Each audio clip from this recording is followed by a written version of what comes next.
15 লাখ টাকা মূল্যের একটি ছাগল কোরবানির জন্য কিনে ইফাত নামে এক তরুণ তার ফেসবুকে পোস্ট করেন। পরে জানা যায় সেই ছেলের বাবা জাতীয় রাজস্ব বোর্ডের সদস্য ডক্টর মতিউর রহমান। এরপরে সমালোচনার ঝড় ওঠে সামাজিক মাধ্যমে। প্রশ্ন উঠে আসে তার আয়ের উৎস নিয়ে।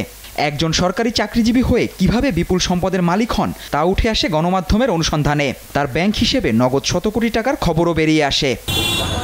বিষয়টি নজরে আসে দুর্নীতি দমন কমিশন দুদকের। তার অবৈধ সম্পদের বিষয়ে অনুসন্ধানের সিদ্ধান্ত নেয় সংস্থাটি। এদিকে মতিউর ও তার স্ত্রী সন্তানদের বিদেশ যাত্রায় নিষেধাজ্ঞা চেয়ে আদালতের কাছে আবেদন করে দুদক।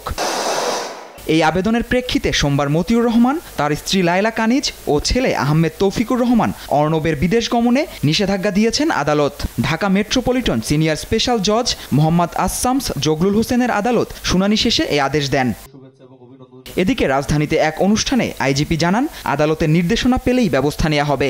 আইনানুগ প্রক্রিয়ায় যখন আমরা যে কাউকেই যে কোনো সময় স্টপ করতে পারি না, এটা একটা আইনানুগ প্রক্রিয়া। আইনানুগ প্রক্রিয়ায় যখন যেটা করা হয়, এটার যে রিকোয়ারমেন্ট আছে সেই অনুযায়ী আমরা দায়িত্ব পালন করি।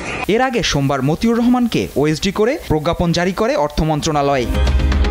জুবায়ের রাজিন, দেশ টিভি, ঢাকা।